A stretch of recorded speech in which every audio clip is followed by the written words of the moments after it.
sasa alionyeshe kombe lenyewe ambalo mwaka huu ndilo atakalolibeba yule pale Gombani. Finali yetu itakuwa uwanja wa Gombani Pemba. Kwa hiyo bingwa pale atakayeshinda mechi ya finali Gombani Pemba atakabidhiwa kombe, nalo kama tulivyosema ni kombe mahsusi, sio yale makombe ya kwenda kununua, ambalo litaonyeshwa punde. Kwa kumalizia upande wangu, pamoja na haya tuliyoyaonyesha leo hapa, of course hayajawahi kufanyika, ni mapya kwa Mapinduzi Cup, lakini kesho tukijaliwa asubuhi, manake kick off ni saa 10:15, tutakuwa na sherehe za kuelekea kick off ambazo zitaanza saa 7, sherehe za maana kabisa ambazo pia nathubutu kusema kwa Mapinduzi Cup wa Zanzibar, pengine kwa Tanzania ukiacha yale ambayo ni ya kimataifa yamefanyika, pengine zinaweza zikachukua namba 1 hizo zitakazofanyika kesho pale New Amani Complex kwenye kufungua. Lakini kabla ya muda huo tumeonyeshwa zawadi hapa. Kuna man of the match, kuna mchezaji bora mwisho wa mashindano kuna mchezaji bora mwisho wa mashindano, na hili ndo kombe letu mwaka huu. Naomba tulibebe nalo mwaka huu. Timu itakayochukua ubingwa kombe lake ndio hili. Nafikiri hiyo siku inabidi team captain ikiwezekana kwa hizi timu ambazo team captains wake labda kidogo hawajaenda gym kubeba vyuma, atamkabidhi mchezaji mwingine kulinyanyua. Ni kombe kweli yani, ambalo hata humo ndani watu wakitaka kuchangia watachangia. Ni kombe la kipekee, ni kombe jipya. Kwa hiyo nilikuwa natoa hii habari kwamba kesho tukijaliwa asubuhi, pamoja na zawadi zote zituzozisema, kesho kuna kitu kingine kikubwa mno kinachohusiana sasa na fedha. Hawa mabingwa watapokea mambo haya. Tulitangaza bingwa atapokea 150, pengine kesho kuna mabadiliko. Nimesema pengine. Tulisema mshindi wa pili atapokea 100, pengine kesho kutakuwa na mabadiliko. Msisite kufika kesho tutakapotangaza wapi tutafanya press ya kuelekea kick off. Tutafanya press babu kubwa ambayo inahusu sasa. Si ajabu kutakuwa na zawadi mpaka za mwandishi bora kwa mwaka huu. Si ajabu tutasikia kesho. Na mwandishi bora sasa sio tena kikombe, mwandishi bora mfuko utasema, pengine tusubiri kesho. Kwa hiyo kesho msikose. Kesho kuna jingine kubwa kuliko hili la leo. Hili ni kubwa, hasa lifikirie kama hili lina ukubwa huu, la kesho litakuwa kubwa kiasi gani. Msisite, hiyo itakuwa pale Zanzibar kuelekea kick off, kabla ya kuingia kwenye sherehe za ufunguzi. Kwa upande wangu nawashukuru, namrudishia afisa habari ili aendelee na protocol za kumalizia press yetu. Nawashukuru sana.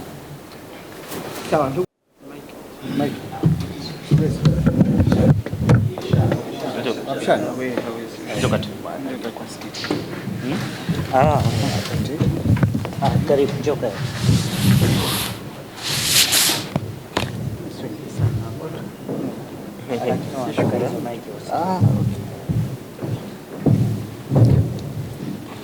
Habari za asubuhi wa Tanzania, habari za asubuhi waandishi na wadhamini wote ambao wametudhamini.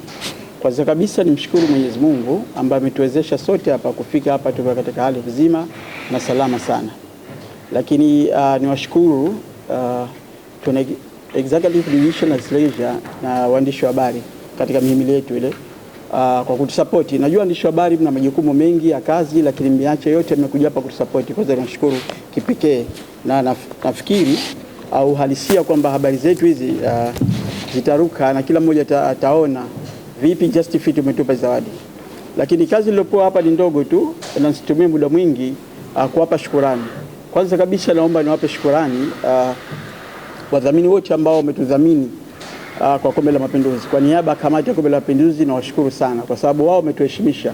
Bila wao nafikiri sisi tungekuwa solote chochote. Kwa hivyo wadhamini ambao wapo nyuma yangu hapa na wengine nitawataja wametuheshimisha. Wametuheshimisha sisi kamati ya Mapinduzi kwa kufanya mashindano safari hii kwa kipekee, lakini pia wameheshimisha serikali ya Mapinduzi Zanzibar kwamba kwa sababu ya mashindano ya serikali, lakini pia wameheshimisha serikali ya Jamhuri ya Muungano wa Tanzania kwamba mashindano haya yanafanyika ndani ya Tanzania. Naomba niwataje baadhi ya waandishi ambao nawashukuru mpaka sasa hivi. Kwanza kabisa Azam, tuwashukuru kwa kutudhamini, NNB, Benki ya Watu wa Zanzibar, Justifit wenyewe, lakini wapo Robin One, wapo TRA, wapo Tembo Hotel, shirika la bandari Tanzania TPA, Zanzibar Insurance Corporation, shirika la bima, Zanzibar School of Health, Orkun Group na wengine wote ambao kwa bahati mbaya nimewasahau sijawataja hapa, pia tunawashukuru. Lakini milango bado iko wazi kwa vile mashindano yanaweza kesho. Kwa yote mdhamini mpya ambaye atajitokeza, basi tutaweza kumpokea ili tuweze kupeleka mbele gudumu letu. Lakini nichukue nafasi hii kuwashukuru tena waandishi wa habari. Waandishi wa habari mpo wengi, mmekuja kutusapoti na mmetoka maeneo tofauti tofauti. Najua mna majukumu mengi ya kazi, lakini mmekuja hapa kutusapoti. Kwa hivyo mimi yangu mimi machache tulikuwa just kutoa shukrani kwa wadhamini ambao mmetudhamini pamoja na wadhamini wapya ambao mtakuja leo, kesho na kesho kutwa. Mashindano haya yapo yanaanza kesho, litamalizika tarehe 13. Kwa hivyo bado milango iko wazi kwa wadhamini wapya kuja. Asanteni sana. Sawa, kama nilivyosema hapo awali kwamba nitatoa nafasi ya kuuliza maswali, lakini kabla hapo nitakuja zuri kabisa. Asante. Yameulizwa maswali matatu. La kwanza lilielekea kwa bwana Justifit,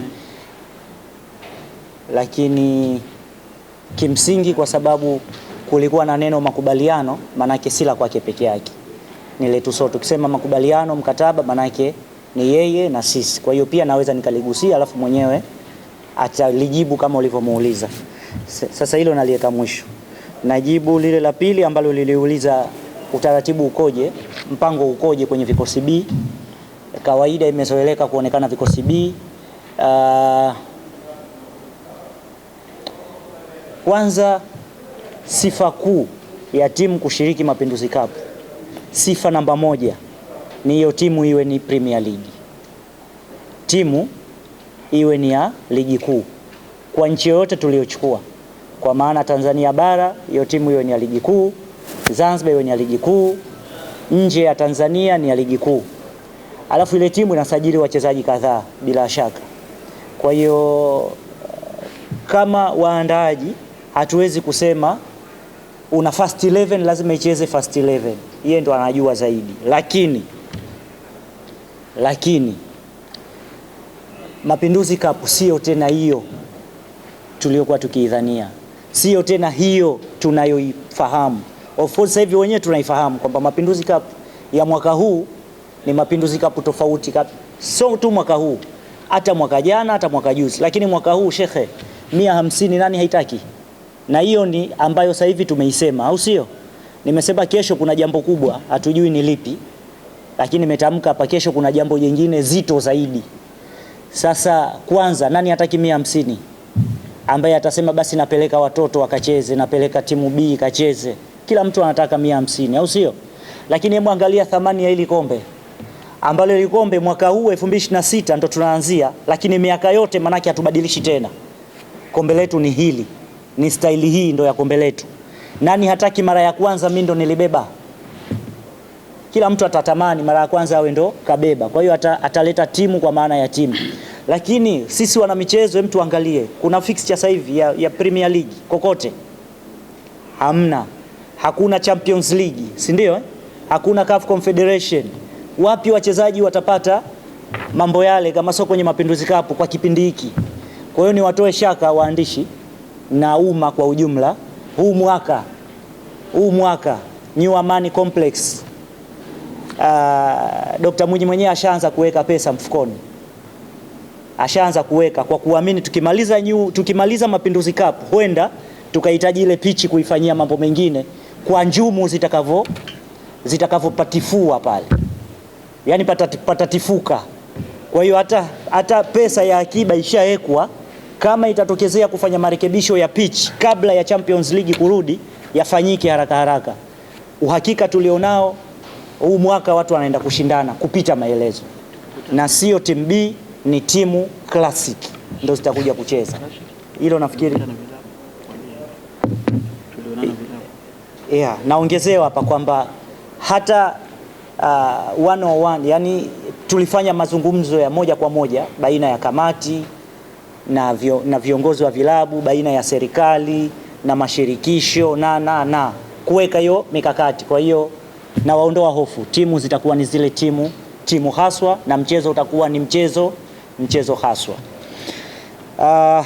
La Bwana Mohamed wa ZBC man of the match, kwamba just trophy au kuna na fedha? Tumezoea kuona fedha. Vipi shekhe, kesho usikose tena bwana fedha ya mara hii kwenye man of the match. Labda ni sitamki kiwango, kesho tutasema, lakini kwenye man of the match mwaka huu fedha inatoka kwenye mfuko wa Dr. Hussein Ali Mwinyi. Yani yeye mwenyewe ndo anemtunza man of the match kwa kila mechi, Rais wa Zanzibar na mwenyekiti wa Baraza la Mapinduzi. Kwa hiyo kama tumezoea kusema goli la mama, kwa hiyo kuna mchezaji bora wa baba, mchezaji bora wa Mheshimiwa Rais. Ukiachana na trophy, kuna na mfuko ambao mtoaji ni mwenyewe Mheshimiwa Rais wa Zanzibar. Lile la kwanza namrudishia, la kwanza sasa nalimalizia ili baadaye nimrudishie la makubaliano. Of course huyu bwana na wadhamini hawa wengine wote wameona thamani ya Kombe la Mapinduzi, wameona jitihada za Serikali ya Mapinduzi Zanzibar, wameona jitihada za Serikali ya Jamhuri ya Muungano wa Tanzania kwenye kukuza michezo, kwenye kuimarisha, kwenye kukuza vipaji na mambo mengine. Kwa hiyo mabwana wakasema tunaomba tushirikiane na serikali kuyafanya haya mambo. Nini tufanye? Basi wewe fanya nini unaweza kufanya? Naweza kufanya hiki. Okay, ukifanya hiki sisi tutakupa hiki. Kwa hiyo kuna mazungumzo yamefanyika mpaka tukafikia makubaliano, na ndio maana mambo haya unayoyaona hapa mbele, na ndio maana tukasema huyu ni mdhamini, hawa ni wadhamini. Wote tuna makubaliano nao bila shaka. Na ni kwa sababu wao wameona ukubwa wa Kombe la Mapinduzi, jitihada za serikali, wakasema tunaomba na sisi tuingie tulifanye kwa pamoja hili. Lakini mwenyewe ataendelea na hilo jawabu. Nawashukuru. Asante sana. Well said from Katibu Sheikh Rashid. I don't think there's anything else I could add on top of that. Nadhani imeeleweka, ni makubaliano ya pande zote mbili, and of course we have an agreement. Sawa, nafikiri tumekamilisha.